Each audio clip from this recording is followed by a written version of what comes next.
Today I'm going to be showing you guys the best ways that I've found to slow music down to better learn complex parts and improve not only your ear and technique, but also give you a much better understanding of what the subdivisions are to get your timing on point.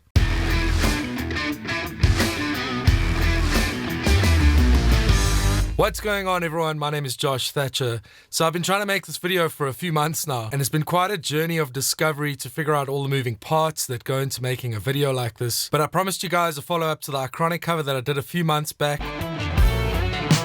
And I've been getting a lot of comments on my videos asking how I'm getting my tones, how I'm building my tracks, and what my approach is to learning complex guitar songs. So over the next few weeks, I'm going to be sharing a few things that I've found to be very useful in my process to learning these songs, and possibly introduce you guys to some new tools and maybe even a different perspective on how to tighten up the nuts and bolts in your playing. Some work instructions specify that bolts be tightened enough to draw the workpieces together. When I used to teach guitar, the main problem that I saw beginners facing was the ability to change chords in time while keeping a rhythm going. Once they could get the balance of a strumming or a picking pattern, the right hand would start playing, and they'd only really consider what the left hand was doing when it came time to change chords.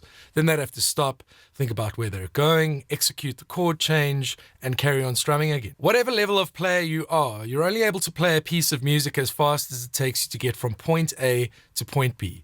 So if it's taking you 2 seconds to change from one chord to another, your strumming hand needs to be dissecting the subdivisions at a tempo that would be in time with however long it takes you to change chords in order to keep the rhythm consistent and in time. In other words, your starting tempo should be slow enough that you don't break the rhythm and ensure a consistent performance. The universal law when learning an instrument is if you can't play it slow, you won't be able to play it fast. We all have this tendency to try and play something that we've just learned as fast as we can. But unfortunately, the more you do this, the more you actually bake mistakes and bad timing and technique into your playing. Steve I once said the level of achievement that we have at anything is a reflection of how well we're able to focus on it. It was only when I started practicing things at uncomfortably slow tempos that I realized I'm able to put a lot more focus into my technique and what the subdivisions are, and really iron out the creases before slowly speeding things up in small increments and only when my playing feels comfortable and relaxed. Building muscle memory takes a lot of time, but if you skip the process of learning something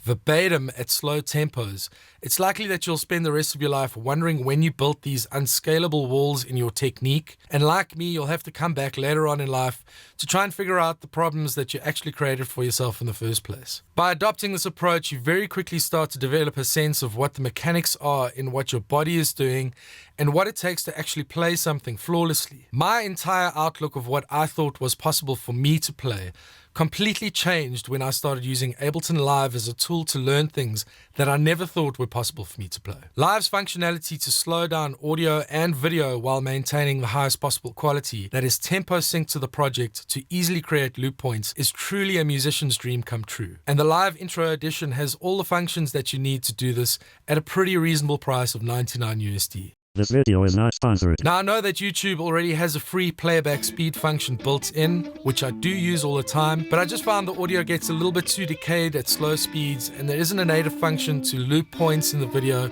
so I feel like I end up wasting a lot of time clicking around trying to isolate sections to figure out what's going on. However, there are foot controllers available that allow you to control YouTube's playback functions and even set loop points, but for $150, I'd personally rather invest my money into a DAW that's going to give me all the playback functions I need with an environment where I can build tracks, add additional ideas, and have facility to automate all my guitar plugins as well. An efficient environment is paramount to focus practice. Nice. If you don't have a DAW and you're not ready for that kind of investment, a great app that you can use is the amazing Slow Downer. The app costs around $10 USD for Android and iOS devices and $50 US for the desktop version, which is available for both Mac and PC. Its quality when slowing music down is definitely a step up from YouTube, and it has a few more functions like the ability to create loop points, and you can also import songs into the player directly from your Spotify or Apple Music playlists. For me, its downsides are there's no facility for video, the music isn't synced to a click, and because it's only showing you the percentage that you're slowing it down by,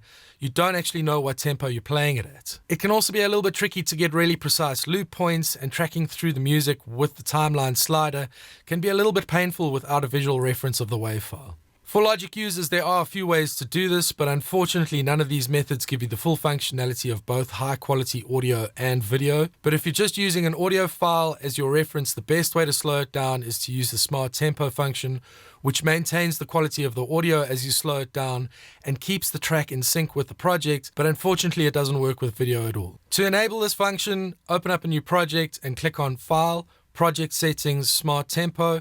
You're then going to set imported files to on and align bars and beats and select Trim Start of New Regions. Once you got that set up, drag and drop your audio file into the project window, and you can then just click and drag the tempo up and down to adjust the speed. At this point, I generally hop onto Google to see what the original tempo of the song is, so I know what I'm working towards and also to have a reference of the original tempo. The other two functions in Logic are Vary Speed and Time Stretch. Now, Vary Speed lets you slow down video as well, but there's such a bad loss in quality on the audio and the video, and you can only slow it down by as much as 50%.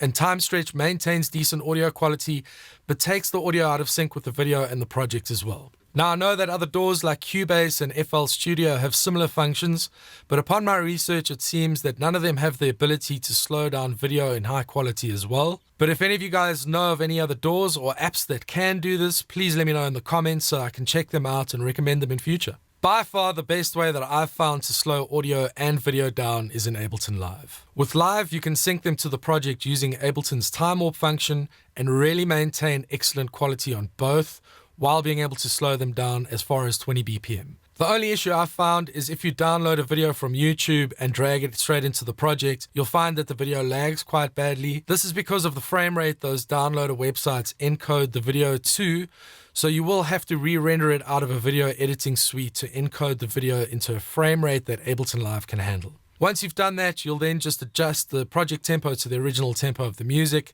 and go to the arrangement view and drag the file into your project window. Once it's loaded, double-click the track to open up the track display and turn Warp on. Click on Beats and select Complex, then go to View and select Video Window. If there's a gap of silence before the music starts, you're going to want to cut that out and make sure Beat 1 aligns with the timeline. Now, just by clicking and dragging the project tempo up and down, you can slow it down to crazy slow tempos to really nitpick what's being played. Having said all of that, the significance of being able to slow audio down is obviously the most important thing that you should take away from this video, and having access to high quality video is really just an added bonus. While having the visual reference is really great to speed up the learning process, it's also really important to spend time developing your ear as well without the visual aid. So I hope you guys found this video useful, and if you found some value in it, please consider subscribing to my channel and like this video so other like-minded folks can find it as well. And if you'd like to keep working through some of my methods with me, please check out the video in the link above where I take Tim Henson's version of Lost Umbrella and go through my whole process from building the project in Ableton Live to learning it from scratch and finally getting it up to speed. Thanks so much for watching, guys.